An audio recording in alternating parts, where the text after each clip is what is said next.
Hi hello welcome back to my channel. ಅನಿರೀಕ್ಷಿತ ಮದುವೆ. ಮತ್ತೆ ಆ ವಿಷಯ ನನಗೆ ಹೇಳ್ದೇನೆ ಏನು ಮಾಡ್ತಿದ್ದೆ ರಂಗಮ್ಮ ಅಂತ ಬೈದು, ನಾನು ಸ್ವಲ್ಪ ಹೊತ್ತು ಊಟ ಬಿಟ್ಟು ಆಮೇಲೆ ಮಾಡ್ತೀನಿ, ನೀನು ಹೋಗು ಅಂದ್ಲು ರಂಗಮ್ಮನನ್ನ. ರಂಗಮ್ಮ ಹೋಗ್ತಾ ಇದ್ದಂತೆ ಬಾಲನ್ ಹೋಗೋಣ ಅಂದ್ಲು ಶರ್ಮಿಳಾ. ಇವಾಗ್ಲ ಅಂದನು ಬಾಲನ್. ಏನಾಯ್ತು ಇವಾಗ? ಮತ್ತೆ ಯಾರಾದರೂ ಒಬ್ಬರು ಬಂದೇ ಬರ್ತಾನೆ ಇರ್ತಾರೆ ಅಂತ ನಾನು ಔಟೋಸ್ಗೆ ಕರ್ಕೊಂಡು ಬರ್ತೀನಿ ಅಂತ ಹೊರಟ್ಲು ಶರ್ಮಿಳಾ. ಕೀಗಳನ್ನು ತಗೊಂಡು ಬರ್ತಾ ಇರಬೇಕಾದ್ರೆ ವೈಶಾಲಿ ಬಂದು, ಆಂಟಿ ಊಟ ಮಾಡಿದ್ರಾ ಅಂತ ಕೇಳಿದ್ಲು. ಆ ಹುಡುಗಿ ಇವಾಗ ಬಂದಿದ್ದಾಳೆ ಏನೇ ಅಂತ ಮನಸ್ಸಿನಲ್ಲಿ ಅಂದ್ಕೊಂಡು, ಇಲ್ಲ ಸ್ವಲ್ಪ ಹೊತ್ತು ಬಿಟ್ಟು ಊಟ ಮಾಡ್ತೀನಿ, ನೀವು ಹೋಗಿ ಊಟ ಮಾಡಿ ಅಂತ ಹೋಗ್ತಾ ಇರಬೇಕಾದ್ರೆ, ಆಂಟಿ ಶಿವಾನಿಯವರೆಲ್ಲ ಕಾಣಿಸ್ತಿಲ್ಲ, ಎಲ್ಲಿಗೆ ಹೋದರು ಅಂತ ಕೇಳಿದ್ಲು. ಅವರು ಎಲ್ಲಿಗೆ ಹೋದರು ಅಂತ ನಿನಗೆ ಗೊತ್ತಿಲ್ವಾ ಅಂತ ಕೇಳಿದ್ಲು ಶರ್ಮಿಳಾ. ನನಗೆ ಗೊತ್ತಿದ್ರೆ ನಾನು ಯಾಕೆ ನಿಮ್ಮನ್ನು ಕೇಳ್ತಿದ್ದೆ ಆಂಟಿ ಅಂದ್ಲು. ಇಬ್ಬರು ಆರಿನುಗೆ ಊಟ ತಗೊಂಡು ಆಫೀಸ್ಗೆ ಹೋಗಿದ್ದಾರೆ ಅಂತ ಹೇಳಿ, ಸರಿ ಮತ್ತೆ ನನಗೆ ಸ್ವಲ್ಪ ಕೆಲಸ ಇದೆ, ನೀವು ಊಟ ಮಾಡಿ ಅಂತ ಬಾಲನ್ ರೂಮ್ಗೆ ಹೋದ್ಲು. ಇವ್ರು ಯಾವಾಗ ಊಟ ತಗೊಂಡು ಹೋದ್ರು? ಜಾಹ್ನವಿ ಆರ್ಯನ್ಗೆ ಊಟ ತಗೊಂಡು ಹೋಗಿದ್ದಾಳ ಅಂದರೆ ಆರ್ಯನ್ಗೆ ತನ್ನ ಮೇಲಿದ್ದ ಕೋಪ ಹೊರಟು ಹೋಯ್ತಾ ಅಂತ ಯೋಚನೆ ಮಾಡ್ತಾ ಇರಬೇಕಾದ್ರೆ ಜ್ಯೋತಿ ಬಂದ್ಲು. ಏನಾಯ್ತೆ ಹಾಗೆ ನಿಂತ್ಕೊಂಡು ಯೋಚನೆ ಮಾಡ್ತಾ ಇದೀಯಾ ಅಂತ ಕೇಳಿದ್ಲು. ಜಾಹ್ನವಿಯವರೆಲ್ಲ ಆರ್ಯನ್ಗೆ ಊಟ ತಗೊಂಡು ಹೋಗಿದ್ದಾರಂತೆ ಅಂದ್ಲು ವೈಶಾಲಿ. ಇದರಲ್ಲಿ ಅಷ್ಟೊಂದು ಯೋಚನೆ ಮಾಡೋದು ಏನಿದೆ ವೈಶು, ಅವಳ ಗಂಡನಿಗೆ ಅವಳು ಊಟ ತಗೊಂಡು ಹೋಗಿದ್ದಾಳೆ ಅಷ್ಟೇ ತಾನೇ ಅಂದ್ಲು. ಜ್ಯೋತಿ ಕಡೆ ನುಂಗ್ ಬಿಡುವ ಹಾಗೆ ನೋಡ್ತಾ, ನಿಜ ಇದೆಲ್ಲ ನೀನು ಇಲ್ಲಿಗೆ ಬಂದಿದ್ದರಿಂದಾನೇ ನಡೆದಿದ್ದು, ನೀನು ಬರದೇ ಇದ್ದಿದ್ರೆ ನಾನು ಆರ್ಯನ ಹತ್ರ ಇರ್ತಾ ಇದ್ದೆ, ಜಾಹ್ನವಿನ ಹತ್ರ ಕೂಡ ಸೇರಿಸ್ತಾ ಇರಲಿಲ್ಲ, ನಿಂದು ಬಲು ಅತ್ಯಾಸೆ ಕಣೆ ವೈಶು ಅಂತ ಡೈನಿಂಗ್ ಟೇಬಲ್ ಕಡೆ ಹೋದ್ಲು ಜ್ಯೋತಿ. ನಿನಗೆ ಹಾಗೆ ಅನಿಸುತ್ತೆ, ಆದರೆ ನಿನ್ನ ಪ್ರೀತಿಸಿದವನು ನಿನ್ನ ಕಣ್ಮುಂದೆನೇ ಇನ್ನೊಬ್ಬಳನ್ನ ಮದುವೆಯಾಗಿ ಓಡಾಡಿದರೆ ಗೊತ್ತಾಗುತ್ತೆ ಆ ನೋವು ಏನು ಅಂತ ಅಂದ್ಲು ವೈಶಾಲಿ. ನಾನು ನಿಜ ಪ್ರೀತಿಸೋದೇ ಇಲ್ಲ, ಒಂದು ವೇಳೆ ಪ್ರೀತಿಸಿದ್ರು ನಿನ್ನ ತರಹ ಬಿಟ್ಟು ಹೋಗಲ್ಲ ಬಿಡು, ಕೂತ್ಕೋ ಹಸಿವಾಗ್ತಾ ಇದೆ ಊಟ ಮಾಡೋಣ ಅಂತ ಹೇಳಿದ್ಲು ಜ್ಯೋತಿ.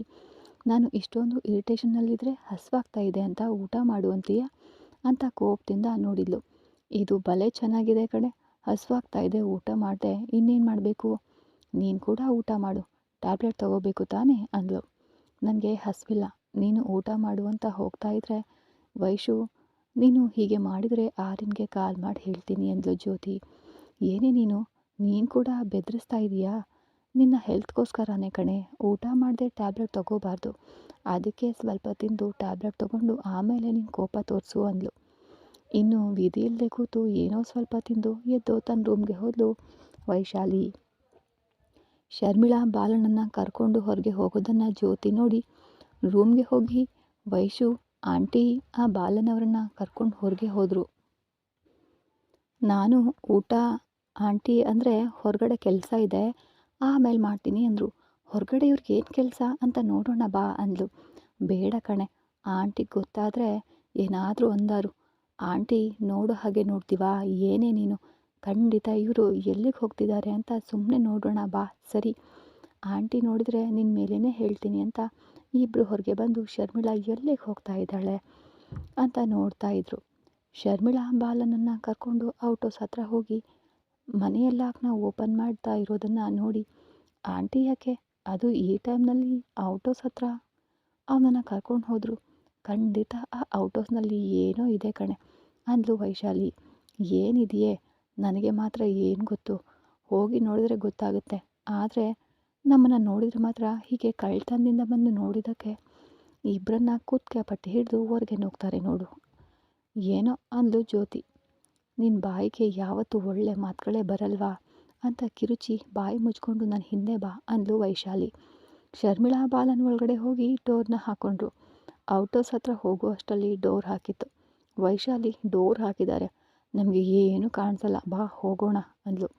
ಡೋರ್ ಹಾಕಿದರೆ ತೆಗಿಯೋದು ನಮಗೆ ಬರಲ್ವಾ ಏನು, ಬಾ ಅಂತ ಡೋರ್ ಹತ್ರ ಹೋಗಿ ಮೆಲ್ಲನೆ ಡೋರ್ನ ತಳ್ತಾ ಇರಬೇಕಾದ್ರೆ ವೈಶು, ಏನೇ ಮಾಡ್ತಿದೀಯಾ, ಆಂಟಿ ನೋಡಿದರೆ ಯಾರೋ ಡೋರ್ ತೆಗೆದು ಅಂದ್ಕೊಳ್ತಾರೆ.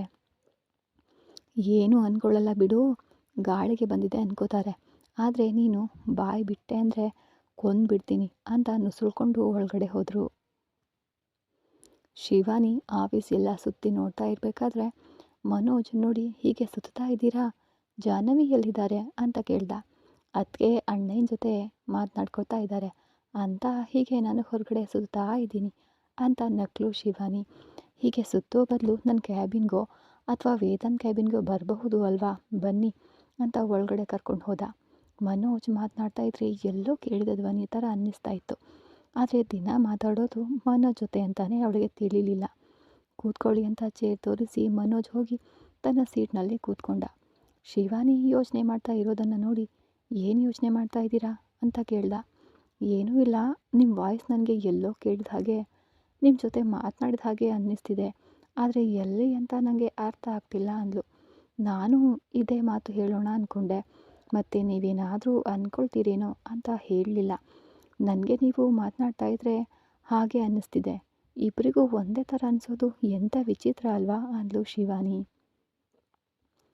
ಜಾಹ್ನವಿ ಆರ್ಯನ್ ರೂಮ್ ಒಳಗಡೆ ಹೋಗುವಷ್ಟರಲ್ಲಿ ಆರ್ಯನ್ ಕ್ಯಾಬಿನ್ನಲ್ಲಿ ಕಾಣಿಸ್ಲಿಲ್ಲ. ಇವ್ರು ಎಲ್ಲಿಗೆ ಹೋದರು ಅಂತ ನೋಡ್ತಾ ಇರಬೇಕಾದ್ರೆ ಪರ್ಸ್ನಲ್ ರೂಮ್ ಡೋರ್ ತೆಗೆದಿತ್ತು. ರೂಮ್ನಲ್ಲಿದ್ದಾರಾ ಅಂದ್ಕೊಳ್ತಾ ರೂಮ್ ಒಳಗಡೆ ಹೋದ್ಲು. ಆರ್ಯನ್ ರೂಮ್ನಲ್ಲಿ ಕೂಡ ಕಾಣಿಸ್ಲಿಲ್ಲ. ವಾಶ್ರೂಮ್ ಕಡೆಯಿಂದ ಸೌಂಡ್ ಬರ್ತಾ ಇರಬೇಕಾದ್ರೆ ವಾಶ್ರೂಮ್ನಲ್ಲಿ ಇದ್ದಾರೆ ಬಿಡು ಅಂತ ಬೆಡ್ ಮೇಲೆ ಕೂತ್ಲು. ರಾತ್ರಿ ಕೂಡ ಸರಿಯಾಗಿ ನಿದ್ದೆ ಇಲ್ಲದೆ ಇರೋದ್ರಿಂದ ಬೆಡ್ ನೋಡಿದ ತಕ್ಷಣ ನಿದ್ದೆ ಬಂತು ಜಾಹ್ನವಿಗೆ. ಲಾಸ್ಟ್ ಟೈಮ್ ಹಾಗೆ ಮಲಗಿ ನಿದ್ದೆ ಮಾಡಿದ್ದು ನೆನಪಿಗೆ ಬಂದು ಖಂಡಿತ ಮಲಗಬಾರ್ದು ಅಂತ ಕೂತ್ಕೊಂಡು ಆರ್ಯನ್ಗಾಗಿ ಕಾಯ್ತಾ ಇದ್ಲು. ಆದರೆ ಕಣ್ಗಳು ತುಂಬಾ ಮುಚ್ಕೊಳ್ತಾ ಇದ್ವು.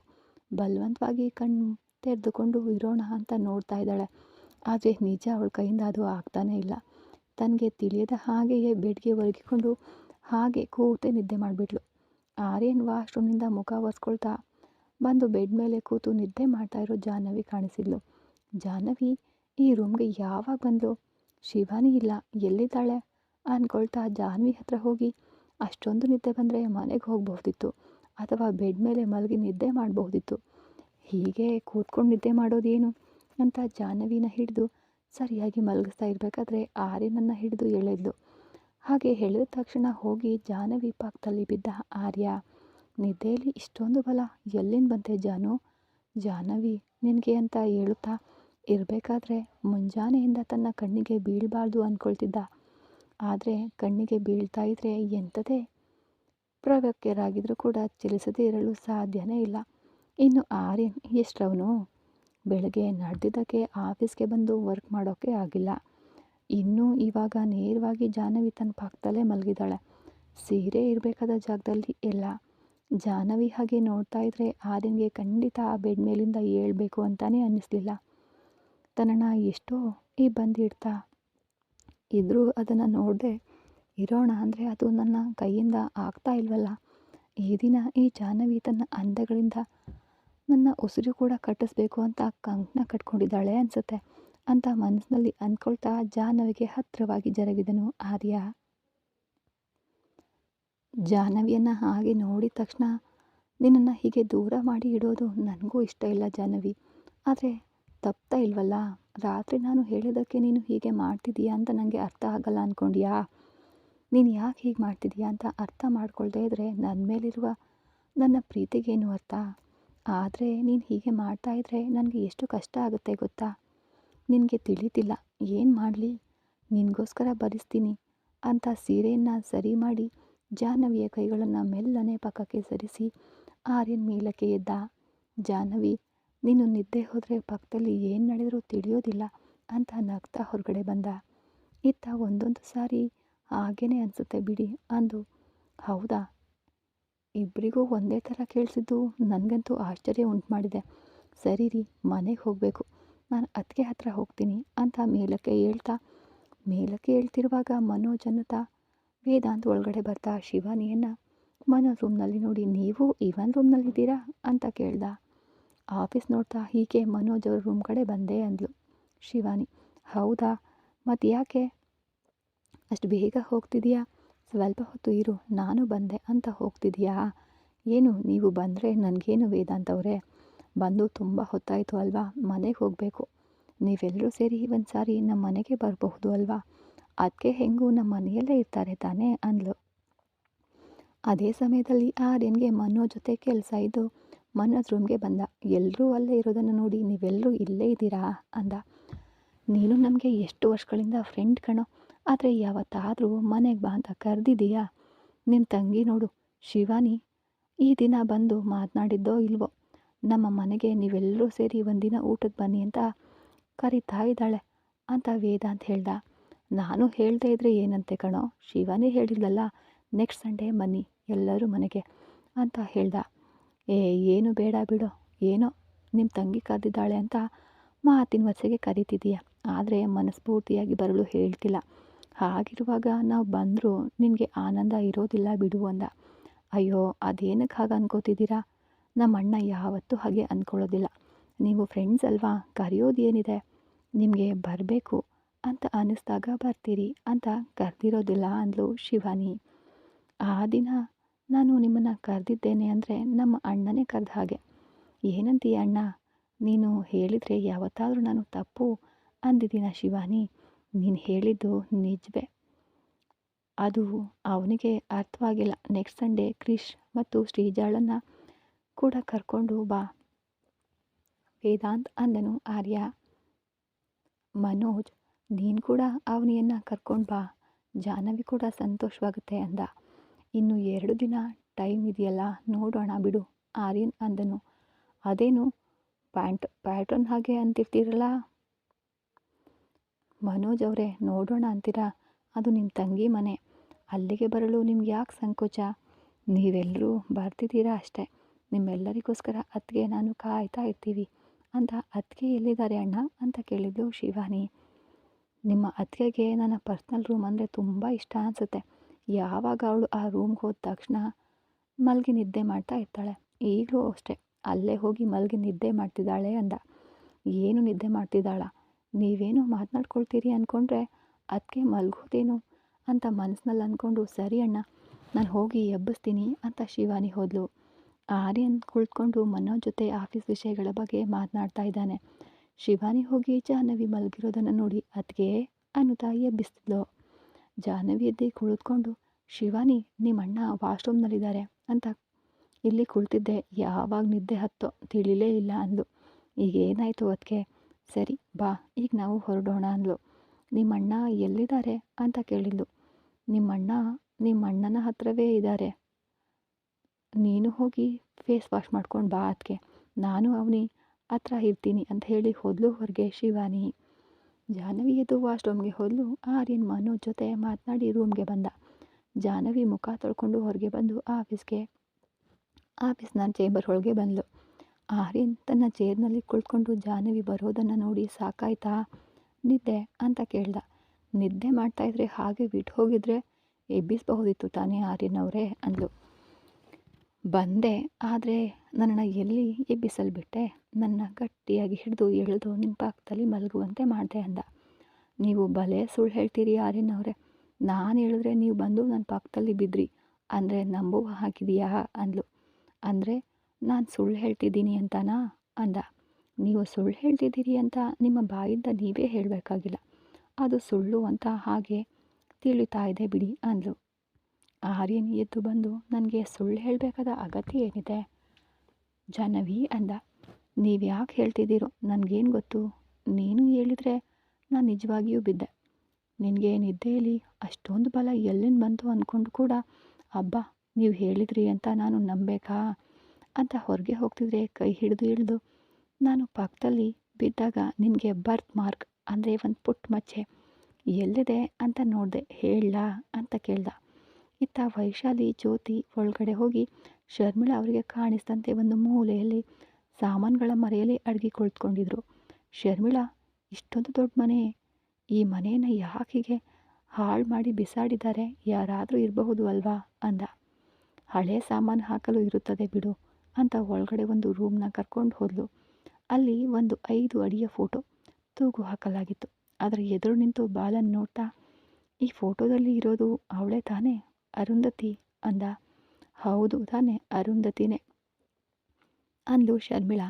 ಬಾಲನ್ ಆ ಫೋಟೋ ಕಡೆ ನೋಡ್ತಾ, ಇಷ್ಟೊಂದು ಸುಂದರವಾಗಿದ್ದಾಳೆ, ಅದಕ್ಕೇನೆ ಪ್ರತಾಪ್ ವರ್ಮ ತನಗೆ ಮದುವೆಯಾಗಿ 2 ಮಕ್ಕಳಿದ್ರು ಈಕೆಯನ್ನು ಮಾಡಿಕೊಂಡಿದ್ದು ಅಂದ. ಅವಳ ಅಂದ ನೋಡಿ ಮಾತ್ರ ಅಲ್ಲ ಪ್ರತಾಪ್ ವರ್ಮ ಅವಳನ್ನು ಮದುವೆಯಾಗಿದ್ದು, ಅವಳ ಹಿಂದೆ ಇರುವ ಆಸ್ತಿ ನೋಡಿ, ಅವಳ ಕೊರಳಿಗೆ ತಾಳಿ ಕಟ್ಟಿದ್ದು, ಆದರೂ ಸುಂದರವಾದ ಹೆಂಡತಿ, ನಾನಿರುವಾಗ ಅವನು ಅವಳ ಹಿಂದೆ ಯಾಕೆ ಬೀಳ್ತಾನೆ ಬಾಲನ್ ಅಂದ್ಲು. ನೀನು ಸುಂದರವಾಗಿದೀಯಾ ಅಂತ ನೀನು ಅಂದ್ಕೊಂಡಿದ್ರೆ ಸಾಲದು ಶರ್ಮಿಳಾ, ನೀನು ಸುಂದರವಾಗಿದೀಯಾ ಅಂತ ಎದುರಿಗಿರುವವರು ಹೇಳಬೇಕು ಅಂದ. ಅಂದರೆ ಏನರ್ಥ ಬಾಲನ್, ನಾನು ಸುಂದರವಾಗಿ ಇಲ್ವಾ ಅಂದ್ಲು ಶರ್ಮಿಳಾ. ನಾನು ನಿಜ ಹೇಳ ಶರ್ಮಿಳಾ, ಇಲ್ಲಿವರೆಗೂ ನೀನು ಸುಂದರವಾಗಿಯೇ ಕಂಡಿದ್ದೆ. ಆದರೆ ಈ ದಿನ ಈ ಅರುಂಧತಿಯನ್ನು ನೋಡಿದ ನಂತರ ಅಂತ ನಿಲ್ಲಿಸಿ ಯಾಕೆ ಬಿಡು ಹೇಳೋದು ಬೇಡ ಅಂದ. ಆ ಪ್ರತಾಪವರ್ಮ ಅಷ್ಟೇ, ಏಕೆ ಅಂದರೆ ಬಿದ್ದು ಸಾಯ್ತಾ ಇದ್ದ. ಈಗ ನೀನು ಕೂಡ ಅದೇ ಅಂಧಗಾತಿ ಅಂತಿದೀಯಾ ಅಂತ ಕೋಪದಿಂದ ಅಂದ್ಲು. ಯಾರು ಎಷ್ಟೇ ಸುಂದರವಾಗಿದ್ದರೂ ನನ್ನ ಕಣ್ಣಿಗೆ ಮಾತ್ರ ನೀನೇ ಸುಂದರವಾಗಿ ಕಾಣ್ತೀಯ ಶರ್ಮಿಳಾ. ಈ ಮಾತುಗಳನ್ನು ದಿನ ನಿನ್ನ ಪಕ್ಕದಲ್ಲಿ ಮಲಗುವವರ ಹತ್ರ ಹೇಳು, ನಿನ್ನ ಮಾತುಗಳಿಗೆ ಬಿದ್ದು ಹೋಗ್ತಾರೆ ಅಂತ ಕೋಪದಿಂದ ಅಂದ್ಲು ಶರ್ಮಿಳಾ. ಯಾರಿಗೆ ಯಾವ ಮಾತು ಹೇಳಿದ್ರೆ ಬೀಳ್ತಾರೋ ನನಗೆ ತಿಳಿಯಲ್ವಾ ಶರ್ಮಿಳಾ ಅಂದ. ಈಗ ಅವೆಲ್ಲ ಯಾಕೆ, ಬಂದ ಕೆಲಸ ನೋಡೋಣ ಅಂತ ಆ ಫೋಟೋ ಎದುರಿಗಿದ್ದ ಅಮ್ಮನವರ ಫೋಟೋವನ್ನು ನೋಡಿದನು ಬಾಲನ್. ಈ ಕಥೆ ಮುಂದುವರಿಯುವುದು. ಮುಂದಿನ ಎಪಿಸೋಡಲ್ಲಿ ಏನಾಗುತ್ತೆ ಅನ್ನೋದನ್ನು ನೋಡೋದಕ್ಕೆ ಕಾಯ್ತಾ ಇರಿ. ಮತ್ತೆ ಸಿಗೋಣ ಮುಂದಿನ ಎಪಿಸೋಡಲ್ಲಿ. ಧನ್ಯವಾದಗಳು.